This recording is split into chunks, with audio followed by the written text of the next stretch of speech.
¿Por qué estamos viendo a Hildegarda? Bueno, estamos viendo a Hildegarda porque es notable. Es una mujer con muchos dones que pudo desarrollarlos en una época muy difícil. Bueno, todas las épocas tienen sus dificultades, por supuesto, pero era una época difícil, pero también era una época especial. También pudo desarrollarlo porque la época de alguna manera abrió una grieta por donde podían colarse estas posibilidades. Entonces vamos a analizar, la clase pasada estuvimos viendo todo lo que ella hacía, todo lo que ella era, su importancia, creo que quedamos todos encantados con este personaje, pero en la clase de hoy quiero que abramos la grieta y tal vez entendamos por qué pudo darse, ¿sí? ¿Por qué pudo darse? Entre algunas de las otras obras que ella escribió, esta no la vimos la clase pasada, se me quedó pendiente y con esta quería también retomar nuestro tema. Algunas de las cuestiones que ella desarrolló fue la llamada lengua ignota, ¿sí? ¿Qué es? Pues que esta mujer, así como Tolkien, el autor de El Señor de los Anillos, que también desarrolla toda una lengua para su universo élfico, ella también desarrolló una lengua, ¿no? Entonces, esta es otra de sus principales obras. Fue la primera lengua artificial de la historia por la que fue nombrada ella, Hildegarda, patrona de los esperantistas. Les cuento un poquito lo que son los esperantistas o lo que es el esperanto. Para quien no sabe lo que es el esperanto, es un idioma artificial, una lengua artificial. Cuando decimos artificial es porque todas nuestras lenguas han nacido de algún brote inicial del intento de comunicarnos, ¿no? Queríamos comunicarnos y empezamos a generar sonidos y de esos sonidos empezamos a repetirlos para asentar las palabras, para dejar claro qué queríamos decir, y así la lengua fue evolucionando, pero de alguna manera nuestras lenguas nacen de esa primera intención de comunicación y luego del encuentro con otras lenguas, del mestizaje con otras lenguas, de añadir palabras de otras lenguas a nuestra lengua y así.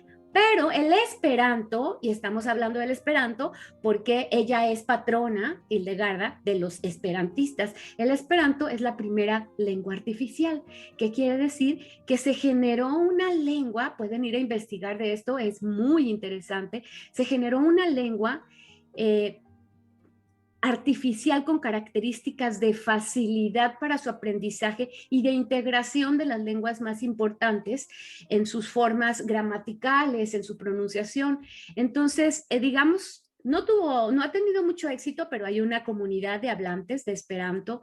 Nosotros en Tritemius tenemos una obra infantil traducida al Esperanto. Ya luego si quieren luego hablamos de esto, porque no me quiero quedar acá, quiero hablar de Hildegarda. Y solamente esto que les digo acerca de que el Esperanto es una lengua artificial, a lo mejor en algún momento se retoma y pueda servir para una especie de unidad mundial. Esa fue la intención del Esperanto, ¿sí? Generar una lengua integradora. Pues bien, entonces ella es la patrona de los esperantistas por esto, porque es la primera que desarrolla una lengua ignota, es decir, su alfabeto, sus palabras, y aquí vemos algo de la descripción. ¿Verdad que es interesante? Si quieren más información, pues hay que ir a investigar más. Quiero empezar compartiéndoles una carta que escribió a Ricardis. Si vieron la película, vieron que Ricardis fue una monja que fue muy importante para ella como hija, pero también la llegó a amar muchísimo. Hay quien ha querido ver una especie de pareja. No llegaría a tanto porque no había en ese entonces la condición, ni en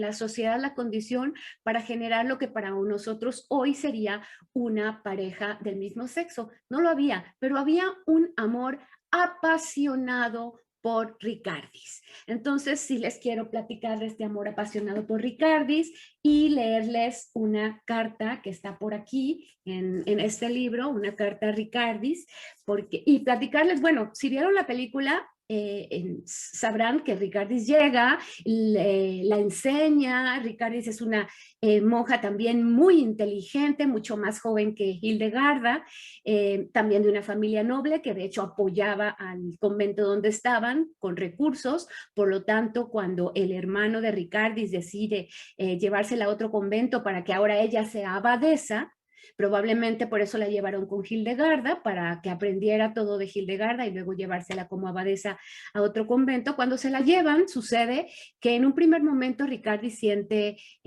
como cualquier ser humano, ganas de experimentar eso que tanto admiraba en su maestra y en efecto de irse como abadesa.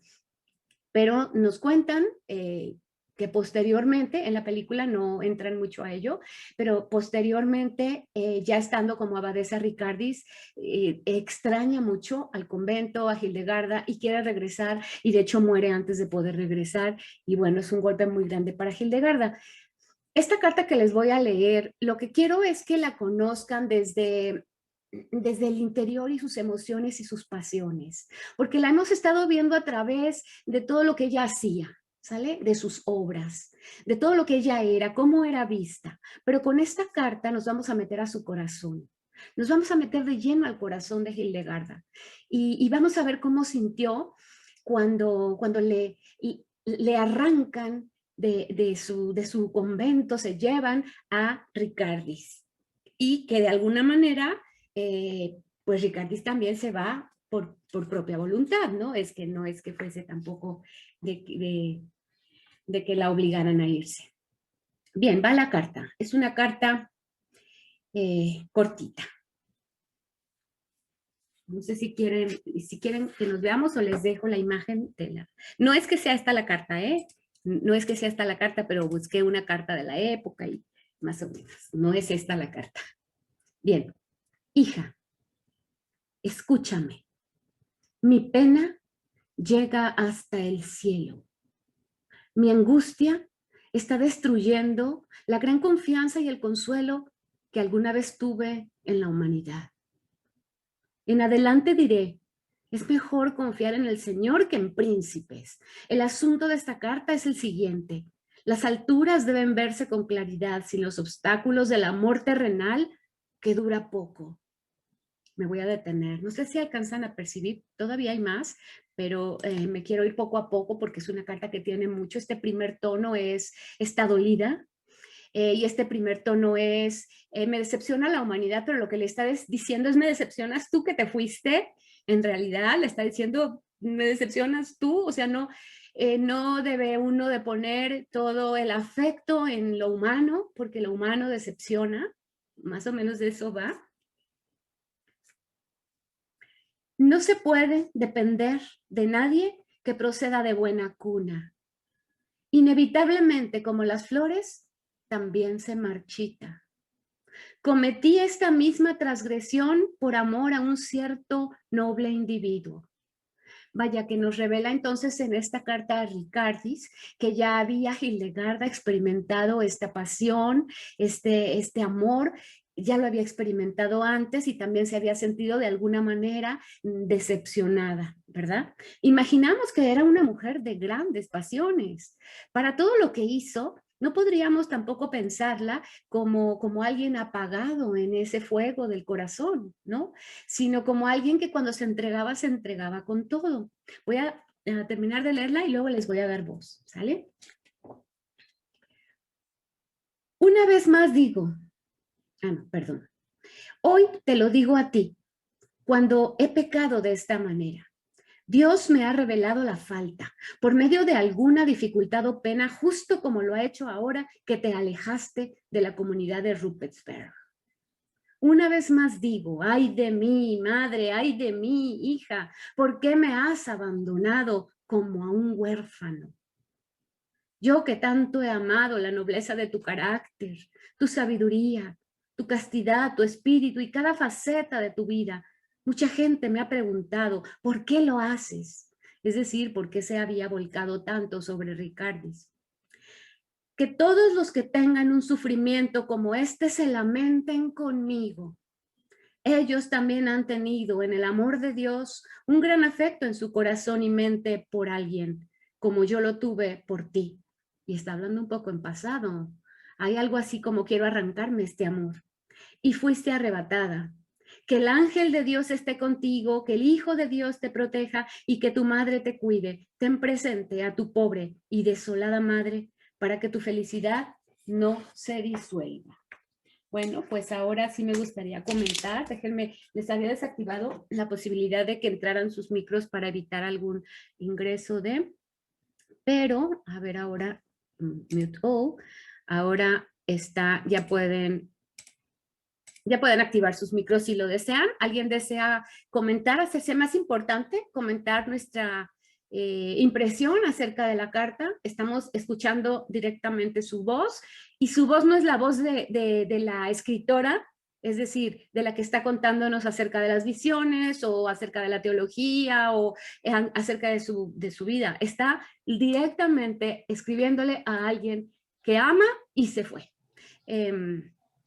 Adelante, Lourdes, dice que va a salir y volver a entrar. Adelante, Lourdes, si quieres, en efecto, sal y vuelve a entrar. Bien, ¿quién quiere comentar? Y si no, seguimos. Si no hay comentario de la carta, seguimos. ¿No? ¿Nadie quiere comentarnos? Yo. Adelante, Selene. Adelante. Yo vi la película y creo que no le hace nada de honor al personaje, a esta mujer. A mí, en lo personal, me gusta muchísimo la forma en que lo estamos trabajando aquí, porque finalmente es una santa, ¿no? Entonces estamos viendo la humanidad de una mujer que finalmente logra convertirse en un ejemplo y es muy enriquecedor ver las debilidades humanas también, las emociones que ella tenía y que a pesar de eso no la alejó de su fe y de lo que ella creía.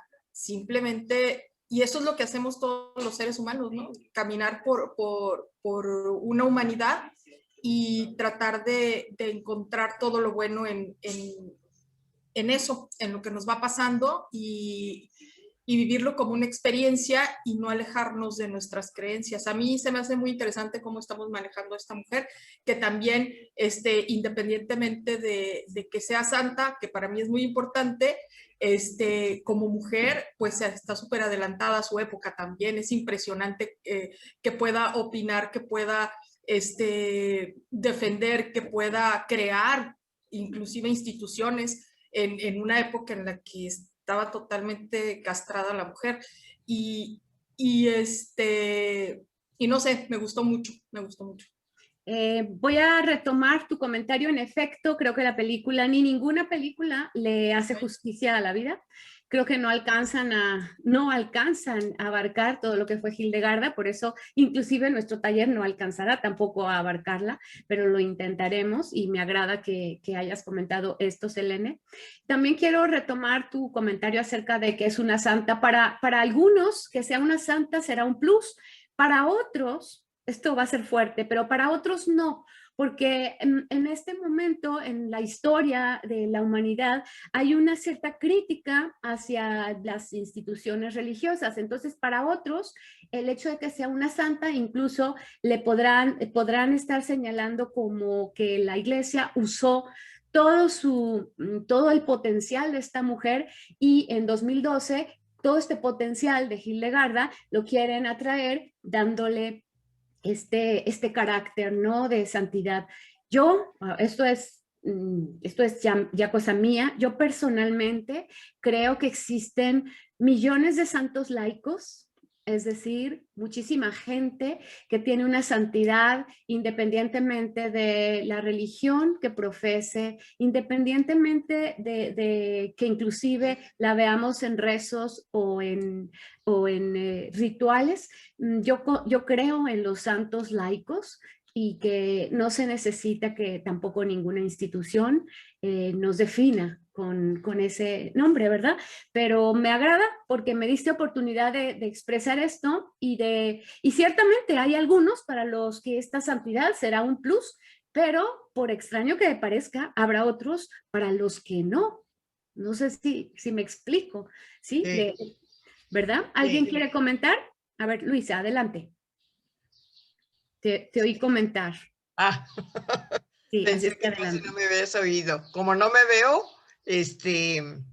yo digo que tienes toda la razón, Yolanda, pues, ¿qué entendemos por santidad, verdad? Yo pienso que puede haber muchas definiciones, pero ciertamente el potencial de Hildegarda no necesitaba que le añadieran el título de santa, es decir, es una mujer. Me voy a atrever a decir una cosa que a lo mejor ni estoy equivocada, es una mujer única en la historia, sobre todo si tomamos en cuenta la época que le tocó vivir. Era con un potencial que Dios le dio, yo diría, allí sí yo diría, Dios le dio un potencial que pocas mujeres o pocos hombres han tenido en la historia. Sí. Nada más. Gracias, Luisa. Y sí, en efecto, fue un potencial, fue como la parábola tan bonita de los talentos. Ella los multiplicó, ¿verdad? Ella multiplicó los talentos. Entonces, por eso es importante que comenten, ¿no? Es muy importante porque con sus comentarios, creo que Antonio había levantado la mano, con sus comentarios, bueno, sumamos. Me gusta acá dice Antonio, hay más santos en la tierra que estrellas en el cielo. Qué bonito, Antonio. Qué precioso, muy bien. Bien. Alguien preguntaba acá que si fue nombrada santa o Selene la considera santa. Fue canonizada, Cintia, en 2012. Sí, fue considerada inclusive patrona de la iglesia, o sea, hay muchas cosas. Se le ha señalado con varios títulos muy merecidos todos, pero esos títulos muchas veces a quien benefician es a quien los da, porque ella ya lo es. ¿Me explico? Ella ya lo es. ¿Alguien más quiere comentar? Gaby, adelante, Sí, Gaby. bueno, yo considero que las limitaciones de cómo determinar la intelectualidad de una persona, ella se considera santa en el ámbito religioso, porque es para ello, para el sector religioso, posiblemente no existe un honoris causa, no existe un premio Nobel. Entonces, ellos categorizan su máximo galardón como la canonización de un ser intelectualmente desarrollado y especialmente distinguido por sus obras. Entonces, a mí me parece que ya alcanza el término de santidad en el ámbito religioso, porque no hay más. No hay otra manera, es su concepto de galardonar a un intelectual de esa talla.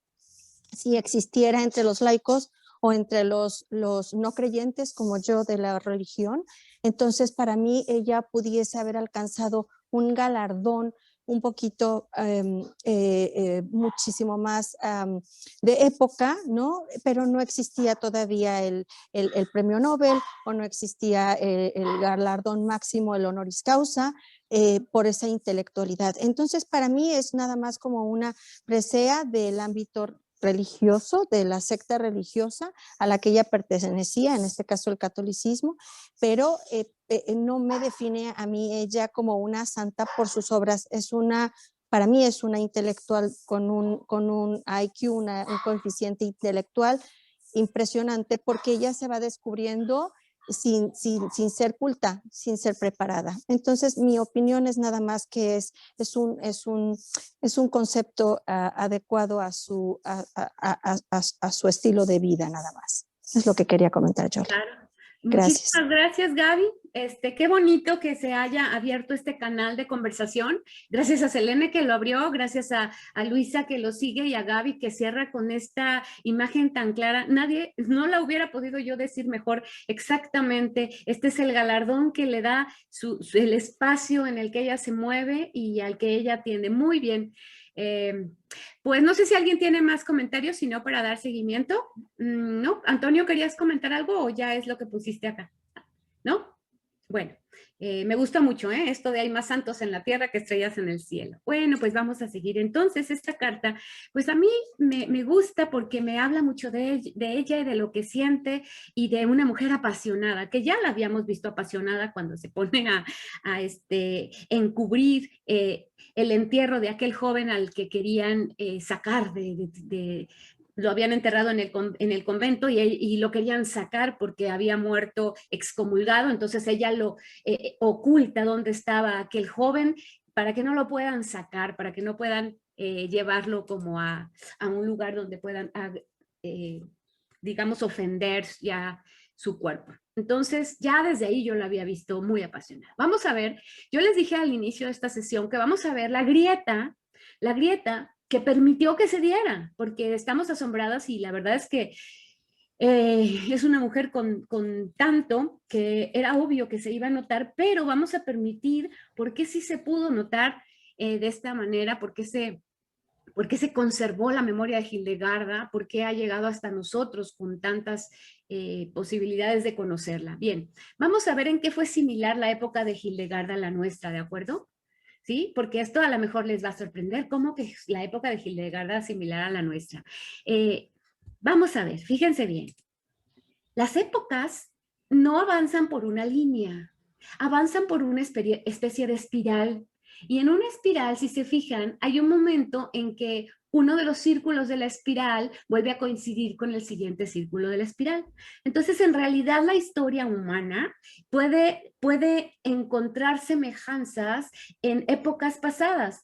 Semejanzas y también desemejanzas, porque Hildegarda no tenía celular, Hildegarda no podía estar predicando a través de YouTube o las redes sociales, no, pero predicaba, decía, la escuchaban, la dejaban hablar, la atendían. Entonces vamos a ver qué cosas había en su época similares, ¿sale? Vamos a analizarlo muy bien, luego les voy a dar otra vez voz para esta reflexión.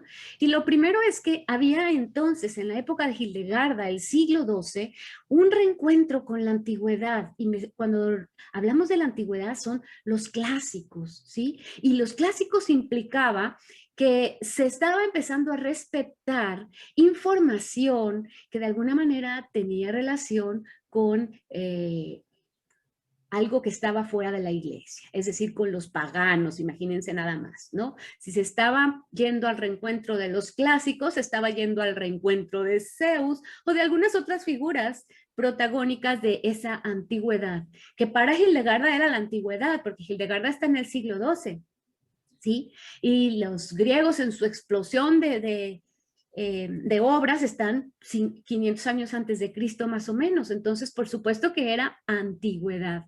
Y yo les pregunto, ¿y nosotros? ¿Estamos nosotros también en esta búsqueda de la antigüedad?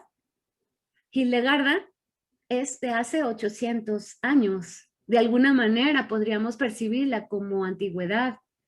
Nuestra condición religiosa hoy tan abierta hace que para nosotros esta condición de la iglesia que estaba encapsulada en creencias muy cerradas, también parezca un poco una serie de mitos que estaban ahí condicionando una vida. Entonces estamos también nosotros yendo hacia la antigüedad, pero no nada más la de Hildegarda. Estamos yendo, fíjense, no, sino alrededor, cómo estamos yendo de nueva cuenta hacia los griegos, pero más aún. Fíjense cómo estamos yendo hacia los sumerios, fíjense cómo estamos yendo hacia la prehistoria. O sea, estamos con una mirada hacia atrás, intentando que nos hable el pasado a nuestro presente, que nos explique algunas cosas que ya no entendemos hoy, cómo se dieron, cómo surgieron. Entonces, de alguna manera, eso estaba pasando. Esa es una pequeña grieta, independientemente de que a su alrededor también existieran las oscuridades del medioevo, sí que las había, no las vamos a negar, pero había una grieta por la que se estaba colando una luz. Hay que entenderlo y pensar que igual estamos nosotros ante un momento histórico donde hay una grieta que está permitiendo una luz, que está permitiendo la entrada del conocimiento que antes nos hubiera costado mucho trabajo adquirir. Entonces, eso es muy importante para que también entendamos por qué se dio. Había otra de las cosas que había en el siglo XII, se reelaboraba, ¿sí? Había una reelaboración creativa de la tradición, reelaboración creativa. ¿A qué me refiero? Bueno, circulaban, y muchas de las visiones de Hildegarda ahora verán, pero circulaban algunas imágenes simbólicas. Por ejemplo, esta a mí me impresiona, no la puse, pero bueno, perdón, se las describo. Era la imagen de Jesús amamantando a Juan. Entonces, esta imagen de Jesús amamantando a Juan era retomar a la diosa madre. De alguna manera Jesús se estaba convirtiendo en madre porque estaba amamantando a Juan. No podían enteramente darnos a la diosa madre, pero nos podían dar un Jesús en la entrega del mensaje como con el cariño de una madre, como un nutrimento. ¿Sale? Entonces había una reelaboración de creencias muy cerradas y nosotros también estamos en ello. De hecho, esta imagen que les comparto, bueno, se alcanzan a ver las pulseritas. Aquí hay unas pulseritas, de esas que empiezan a usar, bueno, ya tienen mucho de usar los jóvenes. Estamos yendo hacia las culturas prehistóricas para ver qué cosas se colgaban, qué aretes, qué cuentas, qué turbantes. Estamos empezando a usar la ropa étnica, de repente nos colgamos los aretes de los huicholes, buscamos que nuestra ropa tenga estampados que que se identifiquen, por ejemplo, bueno, puede ser con África, y todo eso se está dando ahora. Y de alguna manera no igual, porque yo no estoy diciendo que se dé igual, pero había una semejanza en que estaba viendo ese tipo de movimiento anímico y psicológico. Es decir, había una grieta por la que entraban estas posibilidades. Y por esa grieta se coló el maravilloso personaje de Hildegarda, ¿sí? Entonces observen cómo también nosotros hoy, aquí y ahora, estamos experimentando ese retorno, esa mirada, ¿alguno de ustedes trae estas pulseritas que son tejiditas? No sé, pero las han usado. Ahí está, miren, a Sofi, ahí la trae Sofi. Eso es un respeto por esa antigüedad, que para nosotros ahora la antigüedad es esa, ¿sí? Entonces, nos podemos sentir afines con Hildegarda, podemos comprenderla porque todos esos movimientos se estaban dando en su época. Este movimiento también se estaba dando y se me enchina la piel, porque había una reflexión conducida por la razón, la ciencia y la mística de su época, ¿sale? A ver, la razón, la ciencia y la mística de aquella época, que no es la nuestra, por supuesto no es nuestra ciencia, ¿sale? Pero es la ciencia de la época. Por eso es que Hildegarda escribe Física. Es un libro donde hay una exploración científica de la naturaleza, una exploración de cómo sanar a través de plantas medicinales. Era la ciencia de su época. Luego también hay una exploración racional de sus visiones. Hasta un límite, por supuesto, no podía darse tanto como ahora nosotros. Nosotros ya hemos llegado más lejos. En esa espiral de la que les hablo, en la espiral, por supuesto que cada vez que se vuelven a tocar las épocas, hemos crecido de alguna manera, hemos adquirido nuevas dimensiones para el crecimiento intelectual y psíquico, pero estamos otra vez tocando ese nuevo punto de encuentro. Así es que también, creo que también hoy estamos con este permiso precioso de razonar. Por supuesto que habrá los que no razonan. Eso pues no lo podemos evitar ni ahora ni nunca. Habrá a quien no le guste razonar. Habrá quien escuche a lo mejor algo que le haga ruido e inmediatamente alce una muralla y diga no, en lugar de razonar. A mí me gusta cuando alguien piensa diferente de lo que yo pienso, cuando alguien tiene una opinión de alguna cosa que sea diferente, me gusta que me lo diga porque yo puedo ver de qué manera me enriquezco con su visión. O sea, yo puedo ver, bueno, si esta persona Por ejemplo, el otro día me agradó mucho porque estaba yo en la clase con el maestro César Silva de Limud, estudiando ciencias bíblicas de manera muy seria, y me gusta mucho como estoy estudiando ahí con él. Y había un compañero, estábamos hablando acerca de las divinidades femeninas de la antigüedad, ¿no? Y había un compañero también muy informado que señalaba que para él no eran divinidades, y bueno, no solo para él, sino para algún grupo de estudiosos, ¿no? Entonces, yo me acerco a un grupo de estudiosos que explican que estas son divinidades en una época considerada, bueno, no es que la figurilla sea una divinidad, es la representación de una divinidad o la representación de lo que para esas personas eran divinidades. Pero si yo me niego a escuchar por qué para alguien no lo son, yo me estoy perdiendo, ¿sí? O sea, yo, en lugar de decir, no, pues si piensa que no, tache, no. Yo me estoy perdiendo la oportunidad de información nueva. A ver, ¿por qué dice que no? Entonces, en un diálogo razonado, con información valiosa, se puede dialogar y encontrar a lo mejor que yo adquiero con esa visión información que me sume, que puede hacerme cambiar de opinión o no. La información no siempre me hace cambiar de opinión, pero me suma. La información sí que me suma. Entonces creo que eso estaba pasando en la época de Hildegarda. Lo podemos ver, por ejemplo, ahorita con unos personajes que les voy a presentar, muy interesantes, que están buscando explicar algunos de los postulados más importantes de la teología de la época. Están buscando que sea la razón la que los explique. No se están conformando con la fe. Están queriendo que la razón les ayude también a entenderlos, ¿sí? Y eso también está pasando hoy, ¿sí? También está pasando hoy eso, ¿sale? Entonces, también hoy estamos a través de la razón queriendo, por ejemplo, comprender los mitos. También hoy estamos a través de la razón queriendo entender cómo se han dado las teologías. También hoy la ciencia y la razón empiezan, bueno, la ciencia y la razón pues siempre, pero la mística empieza a estar muy vinculada con la ciencia. Si no, ¿por qué? Yo estaba escuchando el otro día una conferencia acerca de los hoyos negros y había momentos en que todo lo que se estaba explicando tenía características de algo que nos toca cuando queremos explicar el mundo espiritual. De repente pareciera que los mundos se tocan, el mundo de la ciencia y esos universos explotando, esos hoyos negros tragándolo todo. De repente sientes que te están hablando un lenguaje superior. Bienvenido, querido Diego, qué gusto verte por acá.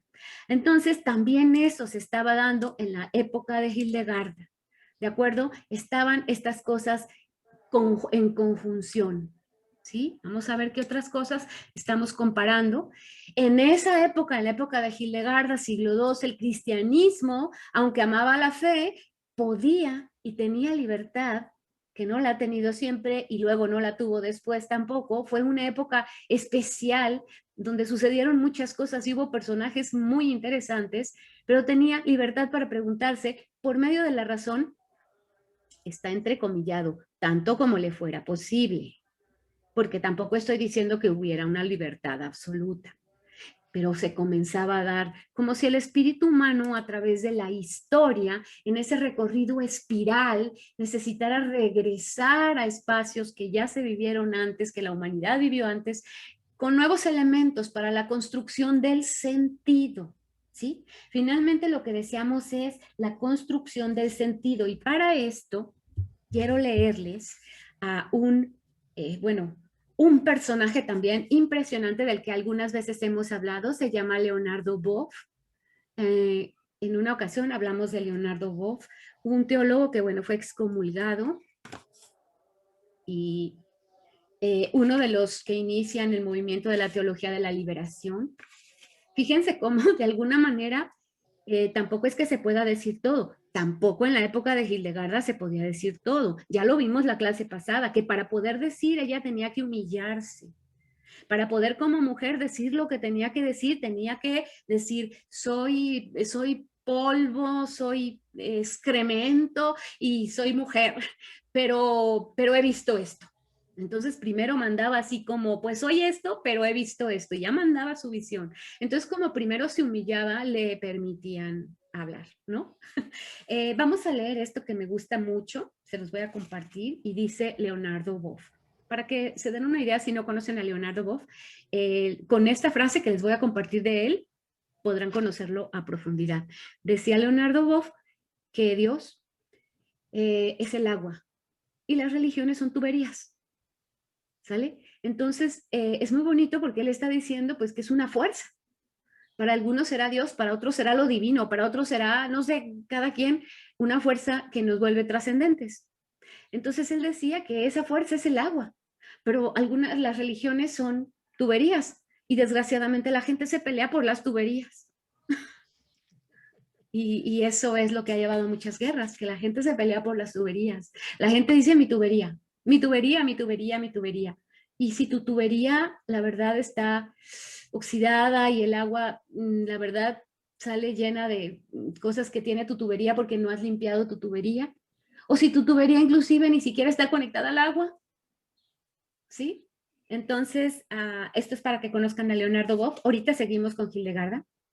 Y dice, creo que la trascendencia es tal vez el desafío más secreto y escondido del ser humano. Y es que en realidad los humanos, hombres y mujeres, somos esencialmente seres de protestación, de acción de protesta. Protestamos continuamente. Nos negamos a aceptar la realidad en la que estamos inmersos, porque somos más y nos sentimos más grandes que todo cuanto nos rodea.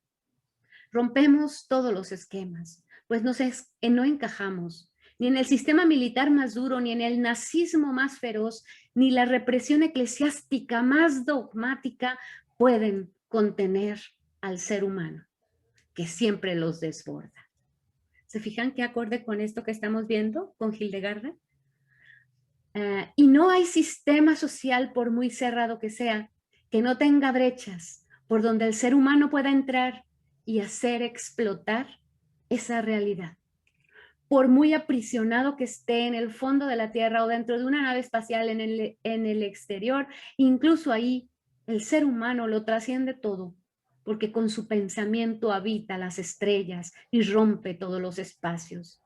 Por eso, los seres humanos tenemos una existencia condenada a abrir caminos siempre nuevos y siempre sorprendentes. Sigue más, pero hasta ahí. Es un librito precioso. Se llama Tiempo de Trascendencia. Leonardo Boff. Es un librito chiquito y son varios capítulos preciosos donde Leonardo Boff habla así como ahí lo escuchamos. ¿Sale? Bueno, vamos a continuar. No sé si alguien tiene algún comentario. Todavía me falta algunas otras cosas de la época de Hildegarda, pero tomen nota de lo que quieran comentar, ¿sale? Porque cuando acabemos de hablar de esta época y las semejanzas que puede tener con la nuestra, y digo que puede tener semejanzas con la nuestra, porque si creemos también que somos muy libres, pues ya vemos que Leonardo Boff fue excomulgado, y es de nuestra época, Leonardo Boff. Entonces, igualmente, podemos decir cosas, pero a veces no todo. En la época de Hildegarda también podían decirse cosas, igual no todo. Así es que eso nos une. Bien, ¿qué estaba pasando entonces? Estaba dándose la transición de las escuelas monásticas a las catedralicias, ¿sí? Escuelas monásticas es que eran los monjes los detentores del conocimiento, eran los monjes los copistas, eran los monjes los dueños de los libros, y esto no se dio como el corte de la rebanada de un pastel, no crean que pasó de un año a otro. Cuando hablamos de transiciones, que son siglos en que las cosas, para que cambien, llevan tiempo, ¿no? El ser humano es un ser de hábitos, entonces cuesta trabajo cambiarlos. La cultura ciudadana se abría entonces, y son ellos los antecesores de lo que llevaría al nacimiento de las primeras universidades y un contingente académico profesional no monástico. O sea, son estas épocas las que están permitiendo que ya no fuese solamente el monasterio el que contenía el conocimiento, el saber, la información, ¿sí? Se está abriendo la posibilidad de que las universidades contengan también laicos compartiendo los saberes. La iglesia en ese entonces tiene un giro. Ahí se ve en textos de la época que Jesús se baja de la cruz o del trono y se acerca a los hombres y se vuelve hermano del pueblo.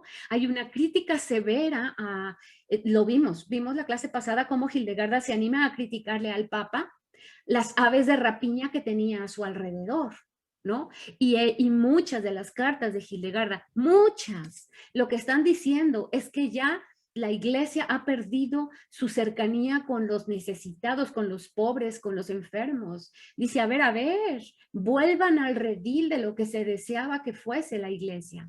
¿Sale? Entonces, creo que igualmente estamos nosotros también en una espera de que la religión realmente sea religarnos con Dios y no una serie de ritos vacíos o de ordenanzas o de imposiciones o de dogmas. No queremos eso.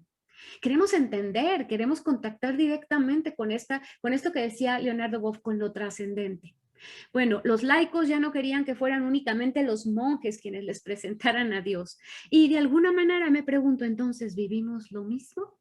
Ahora sí les voy a dar voz para que opinen con respecto a esto que estoy mostrándoles, comentándoles. Pueden disentir, ya saben que pueden disentir. Les acabo de contar cómo a mí me encanta cuando alguien piensa lo contrario, porque inclusive me voy a investigar para poder argumentar con más seguridad mi postura.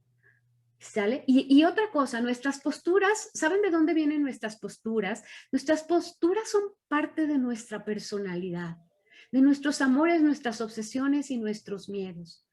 Porque si ustedes quieren encontrar información en el mundo académico, hay información que validan a veces siempre posturas opuestas. Siempre habrá información que valide una postura y siempre habrá información que valide la contraria. Hay dos escuelas tratándose de Homero, hay dos escuelas completamente opuestas acerca de la autoría de Homero en tanto la Ilíada, la Odisea, las dos, ambas, hay dos escuelas, ¿sí? Cuando hablamos de Homero, por supuesto ya la mayoría estamos de acuerdo en que Homero no era un nombre propio, era la manera en que se llamaba a los cantores de estas obras, a los homéridas. Ya se descubrió que se llamaban homéridas, eran los que o nacían ciegos o se quedaban ciegos y de esa manera como no tenían la visión, bueno, se dedicaban a aprenderse las obras y a cantarlas, y sin la vista, pues era un poco meterse en este mundo interior para compartirlo.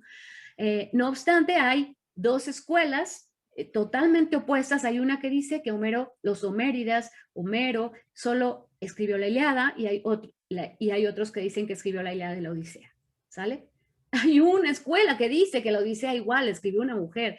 Así es que cuando nos acercamos al conocimiento, hay que reconocer que siempre nos estamos acercando desde nuestros amores, nuestros odios, nuestros miedos, nuestra personalidad, nuestras inquietudes, siempre. Y por eso la visión desde la que estamos observando algo es nuestra visión. Y el hecho de que alguien te comente lo que ve desde su ángulo es siempre muy enriquecedor. Así es que adelante, ¿alguien quiere comentar? A ver, tenemos comentarios. Antonio dice: Hildegarda, Lutero y los teólogos de la liberación han buscado religarnos con la idea de Dios al margen de los cánones del Vaticano. Exacto, sí. Y dentro del mismo Vaticano seguramente también ha habido personalidades que lo han intentado. Es decir, siempre ha habido, no hay que tampoco cerrarnos y generar dos extremos. Es también muy peligroso, se llama maniqueísmo. Generar dos extremos, decir esto es malo y esto es bueno, ¿no? En ambos espacios de lo que se trate siempre habrá gente que está intentando explicarse la vida y que esa es la mejor manera que tiene de hacerlo, dar su bien a los demás y esa es la mmejor manera que tiene de hacerlo. Siempre habrá los que tienen miedo y por eso les salen garras, o sea, es como tengo miedo y ¿qué hace el gatito hermoso cuando tiene miedo? ¿Qué hace el gatito precioso y hermoso cuando tiene miedo? Las garritas, ¿no? Pero es el mismo gato que luego acaricias o que luego pasa a través de tus piernas. Bueno, ¿comentarios o seguimos? Selene, adelante. Yo quiero hacer un comentario. Bueno, ya sabes, yo estoy en este curso para aprender, para conocer, para desde lo literario poder identificar y crecer yo conociendo gente que ha hecho cosas importantes. Yo esto lo veo desde el punto de vista literario. Trato de verlo todo así y desde una filosofía de vida, porque en cuanto a religión, pues yo la tengo perfectamente clara y a mí me define mi fe. Entonces, yo agradezco muchísimo el espacio porque yo contigo siempre he tenido ese respeto y me gusta mucho, porque aprendo y aquí tengo grandes amigas que no coincidimos en muchas cosas, pero tenemos puntos en común maravillosos. Entonces, sí entiendo lo que quieres decir, sí me enriquezco yo con esto, sí estoy abierta a ver desde los ojos de alguien más y bueno, por el aprendizaje, por donde lo veamos, es suma, siempre suma. Sí, gracias, Elene. Claro, y tú siempre has sido así de admirable. Se te conoce siempre por esa capacidad de recepción de la otredad. Lo recuerdo perfectamente desde que estábamos acá en Chapala. Tenemos aquí un comentario de Cintia. Una virtud de los teólogos de la liberación, volver a los pobres. Exacto. Y retomando eso que les dije que era el siglo XII para Hildegarda, se estaba otra vez pidiendo que Jesús estuviera cerca de los pobres. Una limitación de la iglesia, bueno, asociarse generalmente al poder. Exacto. Creo que usaste una palabra muy interesante. Es una limitación. ¿Sí? Porque entonces es un deber a.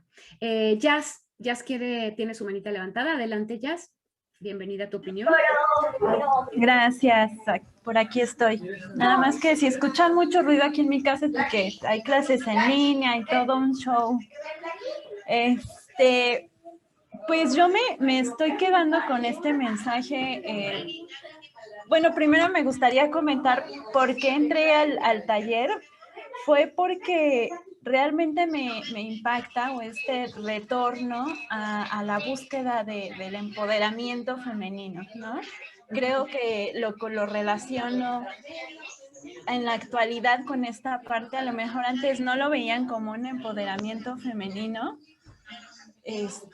pero las mujeres estaban como en esta búsqueda del sentido, como lo dices, de que también demostrar que ellas son inteligentes, que también pueden aportar a la ciencia. Y entonces creo que es lo mismo que ahorita está pasando, pero se sigue todavía con esta lucha, sea la parte de la iglesia, sea el contexto en el que estamos siempre con esa lucha todavía como mujeres de demostrar quiénes somos, ¿no? Y creo que Hildegarda lo mostró a su manera, creo que fue muy inteligente, pero no sé, realmente me impacta el cómo es que llegaron a ser reconocidas en una situación social que realmente no era, pero para nada beneficiada, ¿no? Y ahorita todavía es la misma situación. O sea, seguimos en esa lucha, seguimos en algunos casos sin ser reconocidas o cuesta un poquito más de trabajo. Y realmente esa situación es la que me impacta. Creo que todavía sigue esa grieta y seguimos como viendo el pasado para ver qué se puede hacer con soluciones en este aspecto en cuanto al empoderamiento, que no sé si llamarlo así en el pasado, no sé si buscaban ese empoderamiento o buscaban ser reconocidas simplemente. Gracias, Jazz. Fíjate que me gusta con lo que cerraste. A mí la palabra empoderamiento realmente me hace ruido porque creo que uno lo que desea, lo digo desde mí, uno lo que desea simplemente es ser. Uno lo que desea es expresarse. La misma Hildegarda no le gustaba luego todo lo que se empezó a dar porque empezó a ser tan famosa, tenía visita de muchos lados, le hablaban gente importante y ella cuenta, y esto también es escrito por ella, acerca de que hubiera preferido estar en silencio, viviendo sus visiones, pero la pusieron de abadesa, ¿sale? Y luego sentía que Dios le decía, te he dado todos estos dones para que hables. Entonces estuvo siempre como simplemente intentando, a lo mejor no es que quisiera ella todo lo que obtuvo, simplemente tenía que seguir su destino. Y creo que las mujeres lo que deseamos es simplemente seguir el destino personal que cada una de nosotras tiene, y creo que los hombres también, porque a veces hacemos esta división como de que las mujeres, pero también hay muchos hombres muy creativos que se han visto limitados por la sociedad, ¿no? Entonces, no somos las únicas. Ha habido también hombres con posibilidades que han visto coartada su camino, que han visto coartado su camino. Entonces, creo que valdría más la pena, en lugar de señalar como empoderamiento, señalar como respeto al derecho de expresarnos y de que nuestra expresión, si a alguien le agrada y quiere seguir, tengamos la posibilidad de la difusión, ¿no? Dice acá Carmen, yo oí por primera vez, lenta, la palabra empoderamiento a Marta Sahagún. No me gusta. Coincido. No, no me gusta mucho. Algunas veces se me ha salido y cuando se me sale digo, hay que buscar una palabra que indique un poco más lo que deseamos, porque a lo mejor esa palabra de empoderamiento es la que está generando un poco el rechazo o las dificultades, ¿no? Porque creo que no queremos el poder. Bueno, yo no quiero el poder. Lo que es el poder, no lo quiero. Yo lo que quiero es expresarme, contar. Yo, a ver, hablando solo por mí, ¿sale? Porque no podría hablar por todas. Pero a mí me gusta dar clases, me gustaría que nadie me silenciara de lo que quiero compartir, me gustaría que nadie me impidiera estudiar, me gustaría poder escribir mucho y todo lo que viene de mi imaginación. Entonces creo que a lo mejor y en el trabajo me gustaría, pues sí, que mi trabajo pudiera tener una difusión que a veces luego tiene más difusión el trabajo de algunas otras personas más conectadas con el poder. A lo mejor de ahí viene. Bueno, vamos a seguir. Gracias, Jazz, porque con este comentario... Yolanda. Sí, adelante, Luisa. Como no hay foto mía, entonces tengo que hacer. Yo creo que nos estamos metiendo en un área de, por llamarlo de alguna manera, de arenas movedizas con la discusión del poder, porque ¿cómo le hacemos las mujeres? Yo ya tengo 85 años, entonces muchos años de andar en estas luchas, para que se nos reconozca. No queremos que se nos permita, que eso es lo que ha pasado muchas veces. No, pues sí te doy chance, órale, te voy a abrir un espacio. Bueno, ¿y por qué? Porque el otro, diríamos, tiene el poder. Yo estoy totalmente de acuerdo que la palabra poder nos hace ruido. No queremos ser las que subyugamos a los demás, traer al marido por el cuello, que haga lo que queremos, o a los niños traerlos brincando al son de nuestra canción.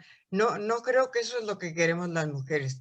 Lo que queremos es que se nos respete, se nos escuche, podamos opinar sin que nos den permiso, sino porque tenemos el derecho. Yo honestamente no tengo la palabra que podría suplir a empoderarse, que sí suena, pues lo que pasa es que los del poder siempre han sido los que han estado arriba y han mandado y nos han aplastado en muchas ocasiones a hombres y a mujeres, etcétera, ¿no? Entonces, pues yo digo que sigamos pensando las mujeres por dónde, y los hombres también, no los estoy haciendo a un lado, para nada. ¿Cuál sería la palabra que nos convendría a todos para decir todos somos iguales, todos podemos expresarnos, todos podemos aportar a la ciencia, a la tecnología? El otro día estaba oyendo a una mujer española hablando de tecnología. A mí me dejó impresionadísima, qué bruta, con una capacidad mental y claridad. Pues qué bueno que ya se dan esos espacios, ¿no? Pero sí, yo digo que tenemos todavía que echarle coco a esto de el poder, que es Bueno. lo que queremos.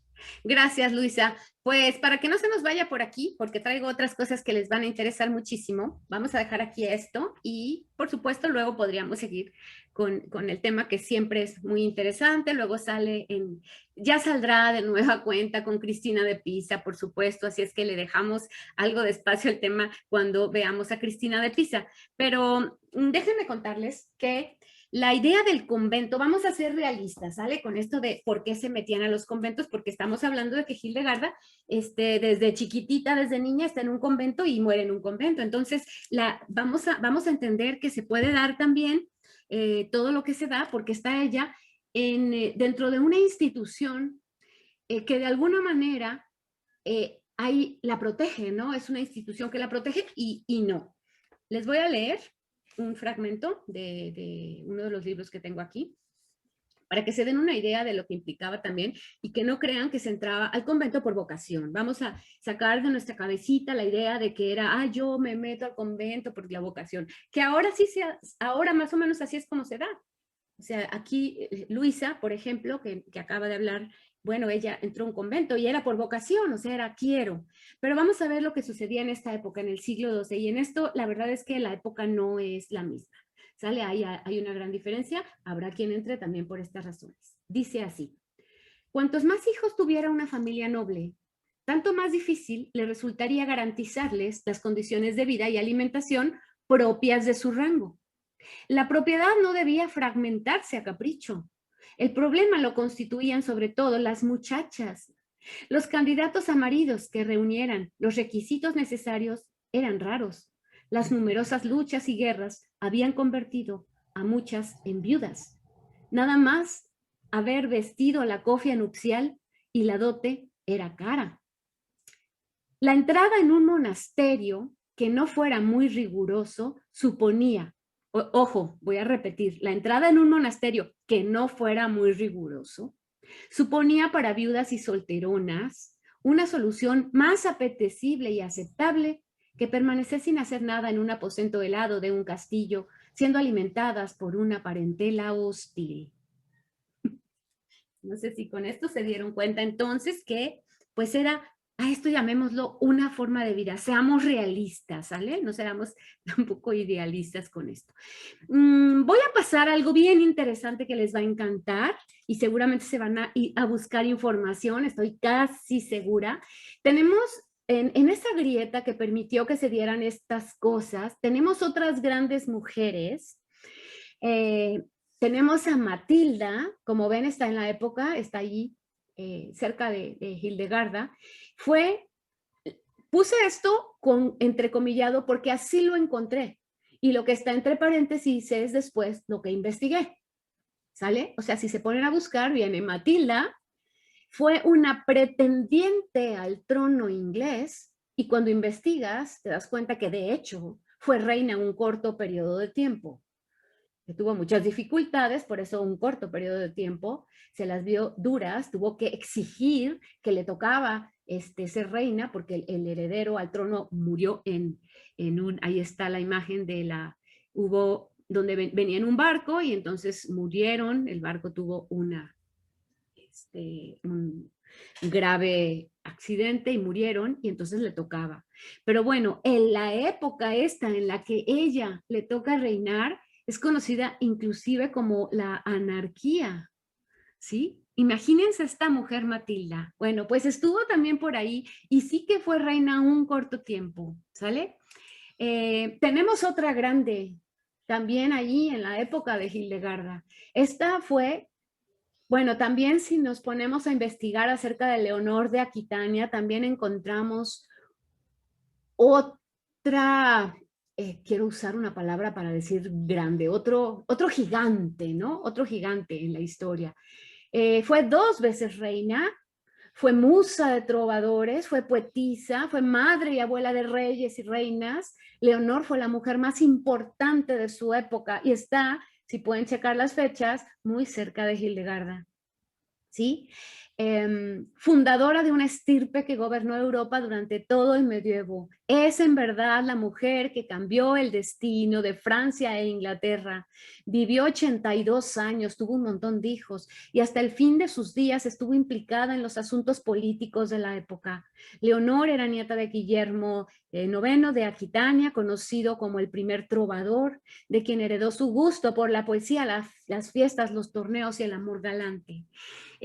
No sé quién ha escuchado hablar de Leonor de Aquitania, pero yo de repente dije, ay, le tenemos que hacer un espacio y más, lo que viene más, porque esta es la época de Hildegarda, la época de, es que no es solo ella, no la vean como solita, no la vean, veanla rodeada de una serie de personalidades y de mujeres que estaban emergiendo, que eran tallos atravesando el asfalto, queriendo decir y queriendo hacer, y eso es muy bonito, porque quiere decir que la época estaba permitiendo, y aunque diga Luisa, no queremos que nos permitan, bueno, decimos la época como todo un conjunto de situaciones que se estaban dando y que permitieron esto. Bueno, es que está, aparte está, dice 2 veces reina, porque luego ella decidió que el primer rey no le gustaba y que nada, que lo dejaba. Esta mujer también es muy impresionante y está muy conectada a la literatura. Leonor de Aquitania está muy conectada a la literatura porque en su corte es donde se dieron la creación de muchísimas obras luego fundamentales en la historia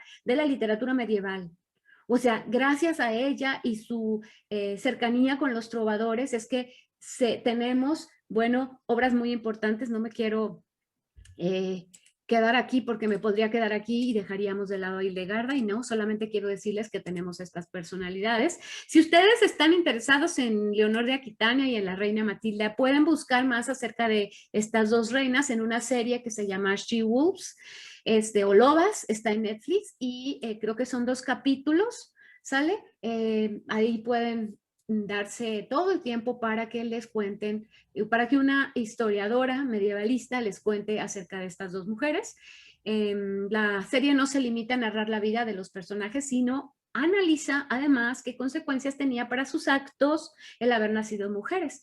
La perspectiva de género es algo que, bueno, seguimos echando en falta en muchos análisis históricos y en este caso nos va a servir para entender por qué la información sobre la vida de estas primeras reinas ha llegado a nuestros días de una forma parcial y condicionada, pues sí, por una visión masculina. Porque ¿cuál era la razón para que sus contemporáneos criticasen en estas monarcas femeninas las actitudes que exigían que sí exigían a los reyes? ¿De qué hablamos? Bueno, de que a Matilde luego se le conoció como la reina cruel, ¿pero por qué? Porque estaba haciendo cosas que hacían los reyes. Entonces era muy curioso que a ella sí le decían que era la reina cruel cuando estaba tomando medidas para gobernar, qué medidas que luego también los reyes tenían, pero ella como era mujer tenía que embonar en esta imagen femenina de dulzura y sumisión. Así es que vale la pena. No sé si ya notaron la serie, para que a lo mejor ya la vieron la serie, pero vayan a ver, está interesante. Pero más personalidades de la época. Esta es una imagen de una pareja que parece salida de un cuento, pero realmente es una pareja de la vida real. Estos son Abelardo, el gran teólogo también de la época, y Eloísa, otra mujer sobresaliente. Yo me voy a permitir, yo sé que no estaba en el temario, pero me voy a permitir a lo mejor una sesión para hablarles de Abelardo y Eloísa, porque es literatura que nos entrega muchísimo, ¿sí? Las cartas de Abelardo y Eloísa. Es un amor entre una joven que estaba con tantas ganas de aprender y tanta inteligencia también, que su tío la inscribe en las clases del gran Abelardo, un teólogo que también se las dio duras para decir lo que quería decir. Y bueno, es una historia de amor que es muy interesante y es la historia de amor entre una mujer muy inteligente y un hombre muy inteligente, y cómo de hecho él se enamora de ella cuando le está enseñando todo acerca de, bueno, todo lo que tenía que enseñar Leonardo en la universidad. Esta imagen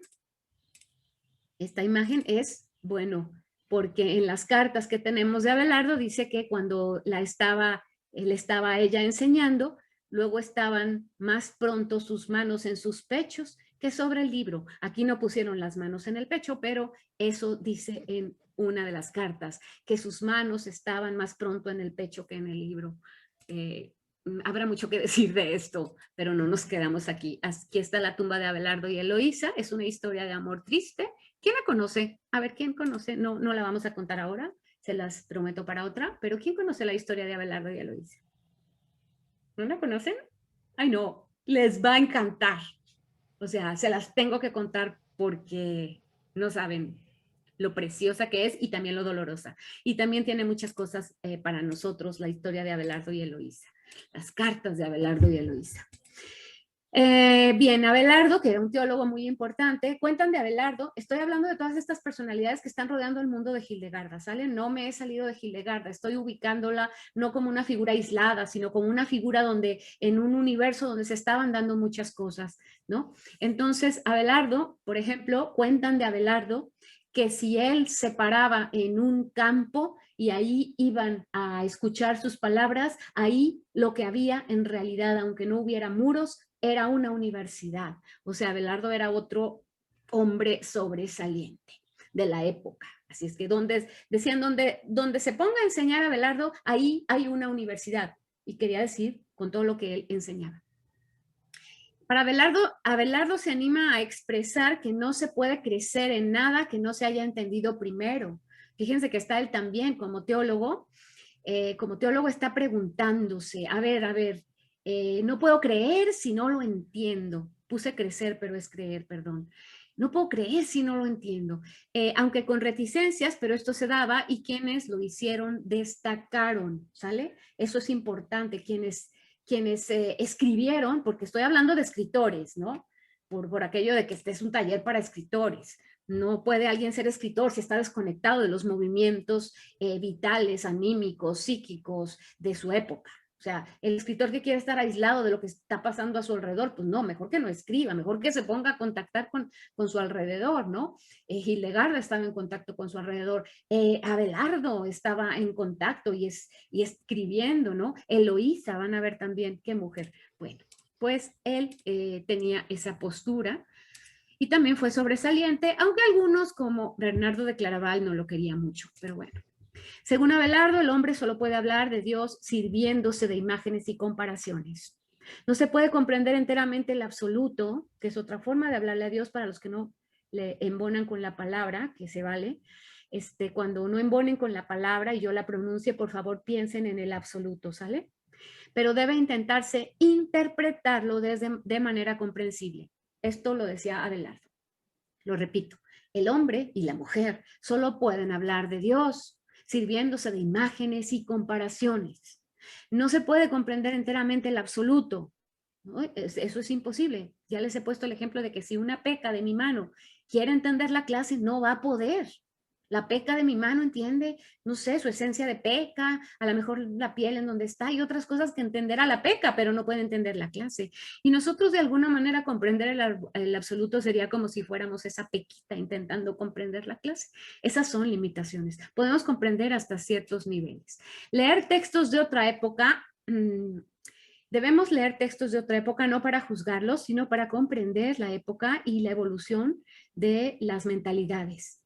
Los libros de otra época tenemos que leer los libros de otra época intentando colocarlos en el contexto lo más posible. Bueno, lo que viene ahora, pero a lo mejor prefiero escucharlos porque luego no nos queda mucho tiempo para comentarios. Lo que viene ahora son las visiones, ¿sí?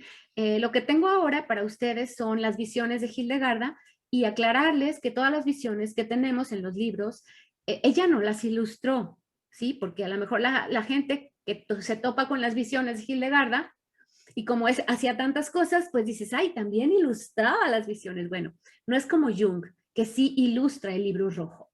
Cuando nosotros leemos el libro rojo y vemos ilustraciones, sí las ilustró Jung, sí las coloreó Jung. En este caso, las ilustraciones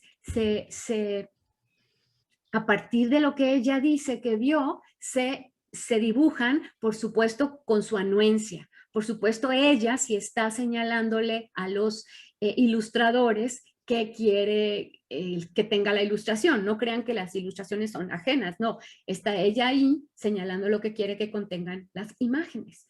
Pero a ver, no sé si quieren comentar algo ahora antes de pasar a las visiones y advertirles que las visiones, yo no les voy a decir lo que significan, porque quiero hacer un experimento, porque quiero desconectarme de lo que significaron para Hildegarda con toda su visión y quiero ver a nosotros qué nos dicen las visiones, ¿sale? Entonces se me hace muy interesante ver eso que está ahí de Hildegarda, que podemos nosotros interpretar y es enteramente válido que lo hagamos así. Ah, pero esperen, porque me falta algo súper interesante. No, creo que las visiones eran para la otra, porque tengo... A ver, ¿dónde está? Espérenme. Sí, perdón. Venía otra cosa que venía después. Ajá. ¿Qué pensaba Hildegarda de? A ver, sí, esto no lo puedo dejar para la otra. ¿Qué pensaba Hildegarda del sexo? ¿Tienen ganas de saber qué pensaba Hildegarda del sexo? ¿Tienen ganas de saber qué pensaba Hildegarda del vino? Sí, Sí, ¿verdad? ¿De cannabis? sí. ¿Del trigo? Ahora ya saben que con esto del gluten. De Sí. los nísperos, bueno, de los nísperos yo lo puse completamente porque tengo nísperos, entonces, perdón, pero eso sí lo metí completamente porque yo tengo en mi jardín nísperos. ¿Quieren saber qué pensaban de las esmeraldas y de las perlas? Bueno, les voy a decir qué pensaba Hildegarda de todo esto, ¿verdad? ¿Qué queremos? Elegí porque hay muchas cosas, pero yo dije, a ver, voy a buscar qué cosas son como muy interesantes. ¿Qué pensaba Hildegarda? Doctora de la iglesia, Santa Hildegarda. De el sexo. Ay, qué padre. ¿Quieren saber qué pensaba? Va, miren cómo les cambió la cara. El placer en el hombre y la mujer. Primero que nada, el título es El placer en los dos. Cuando la tormenta del deseo surge, nos voltea como un molino. Dentro las entrañas parecen una fragua. Están provistas de fuego por el calor que la médula lleva a los genitales, haciéndolos arder. Cuando el viento del placer surge de la médula de la mujer, ésta se va al útero y unido al ombligo, revuelve su sangre hacia el gozo. Este viento se expande en su abdomen. Ahora le llamamos maripositas. El área del ombligo y útero es un espacio abierto, es decir, se abre. Consecuentemente, ella arderá ahí genitalmente por su humedad. ¡Oh, Hildegarda! ¿Sí? Bueno, vamos ahora a ver qué pensaba, dijimos del vino, ¿sale? Del vino. ¿Qué pensaba Hildegarda del vino? Es cortito. Con su buen color y gran poder, el vino cura a las personas y las hace alegres. Luego del embriaguez tiene otra opinión, pero nos quedamos ahorita con la del vino. Luego, ay, era algo más. ¿Qué más les dije? ¿Qué pensaba del cáñamo? Cannabis. Es caliente. Crece cuando el aire es tibio. La semilla es un buen alimento para gente sana.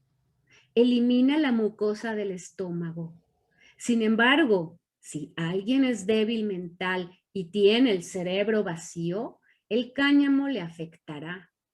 No daña a quien tiene el cerebro sano.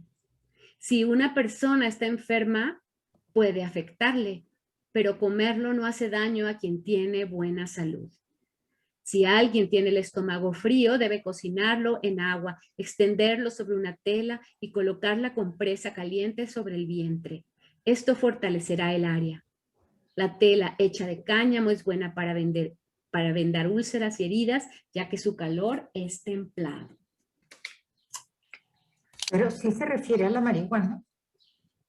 Claro, que no se llama cannabis. Cannabis indica, es cannabis, es cannabis. Claro. Qué bruta, qué bruta. ¿Qué te pasa? A ver, vamos con, ¿ahora qué seguía? El trigo, por aquello del gluten. Es caliente y lleno de propiedades.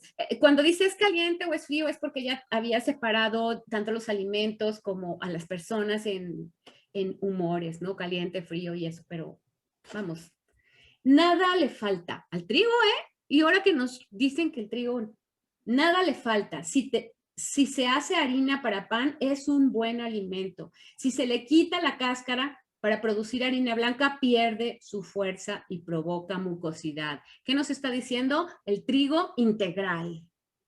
Si le quitas la cáscara,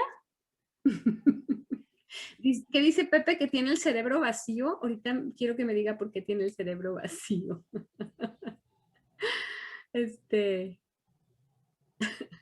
Bueno, ¿qué tal? Entonces el trigo, sigo con el trigo, no he acabado.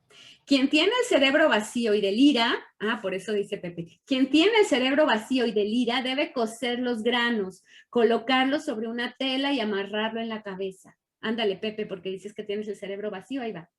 Cocer los granos, colocarlos sobre una tela y amarrarlo en la cabeza. El cerebro se revigorizará con este fluido y la persona regresará a la normalidad. Alguien mordido por un perro debe hacer una pasta con harina, la clara de un huevo y aplicarla 3 días y 3 noches. La mordida de un perro es más venenosa que la de cualquier otro animal. Hay que retirar enseguida la pasta y colocar una compresa de miel en rama y clara de huevo por 3 días. Todo esto es del trigo, ¿eh? Una persona que tenga dolor de espalda y de riñones deberá hervir trigo en agua y colocarlo caliente sobre la parte dolorida. El calor lo aliviará. Tengo aquí apartado, me puse a buscar qué, ¿verdad? Ahora que seguía el níspero, bueno, el níspero es para mí, es cortito. La fruta es útil y benéfica para sanos y enfermos, en cualquier cantidad que se coma porque purifica la sangre y da tono a la piel. Hay muchísimo, hay muchas cosas, están simplemente elegidas. ¿Quieren saber de la esmeralda? Fíjense que cuando habla de las piedras preciosas, yo detecto que entra al terreno de las metáforas y los símbolos. Me gustó mucho cómo habla de la esmeralda. Se forma al amanecer, cuando el sol comienza su recorrido. En ese momento, la fuerza natural de la tierra y de los pastos está especialmente viva. El aire quieto y frío y el sol caliente. Las hierbas se empapan de vitalidad como borregos tomando leche. El calor del día es apenas suficiente para secar la energía vivificante de 24 horas y da nutrientes para que las plantas se fertilicen y produzcan frutos. Por lo tanto, la esmeralda es poderosa contra todas las debilidades y enfermedades humanas, ya que el sol la irradia y toda la materia de su fortaleza proviene del aire. Pero ¿vieron qué precioso? Les voy a repetir esto de los borregos, ¿o cómo va?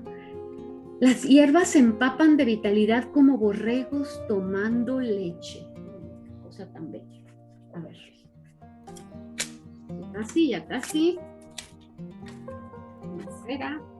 La perla. De la perla no habla muy bien, así es que si alguien está muy orgulloso de sus perlas, lo siento, dice, la producen ciertos animales del mar y de algunos ríos, desde el interior de sus conchas atraen hacia ellos la materia venenosa y la suciedad del fondo del río. La madreperla es la coagulación del veneno. No tiene ningún uso en la medicina, y si alguien pone madreperla en su boca se debilitará y enfermará como si se hubiera envenenado. Ya sabía lo que ahora nos dicen en la ciencia de que se forma de la basurita. Bueno, hasta aquí. Hasta aquí. ¿Sale?